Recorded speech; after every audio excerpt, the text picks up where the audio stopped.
Hi students, இன்றைக்கி நம்ம NMMS exam question paper 2024 வந்த கொஷின்லேருந்து பயாலஜி கொஷின்ஸில் ஒரு சில கொஷின்ஸை டிஸ்கஸ் பண்ணலாம். நைட் பிளைண்ட்னஸ் விட்டமின் ஏ டிஃபிஷியன்சினால் நம்மளுக்கு காஸ் ஆகுது. அப்போது ப்ளீடிங் கம்ஸ் எதனால் வருது அப்படின்னு கேட்டிருக்காங்க. மாலைக்கண் நோய் கொடுக்கக்கூடியது விட்டமின் ஏ. அப்போது ரத்த கசிவு, பற்களில் ரத்த கசிவு ஏற்படுறது எதனால் அப்படின்னு கேட்டோம் அப்படின்னா விட்டமின் பி அப்படின்னு சொல்லிட்டு சொல்லலாம். அடுத்தது identify the following disease which are caused by பாக்டீரியானால் வரக்கூடிய நோய்கள் என்னென்ன அப்படின்னு கேட்டிருக்காங்க. ஸோ இங்கே கொடுத்துருக்கிறதுல பார்த்தோம் அப்படின்னா டியூபர்குலோசிஸ், காலரா, டைஃபாய்டு இந்த மூணு தான்.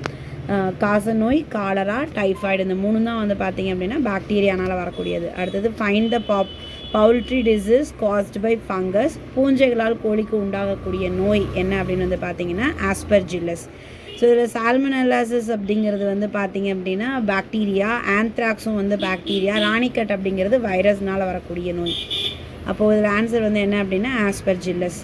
அடுத்தது how many days the eggs silk moth are kept in cold storage before incubating. பட்டுப்பூச்சியினுடைய முட்டைகள் அடைக்காக்கப்படுவதற்கு முன் எத்தனை நாட்கள் குளிர் வெப்பநிலையில் வைக்கப்பட வேண்டும் அப்படின்னு பார்த்தீங்கன்னா 6 வாரங்கள், 6 weeks அப்படின்னு சொல்லிட்டு சொல்லுவோம்.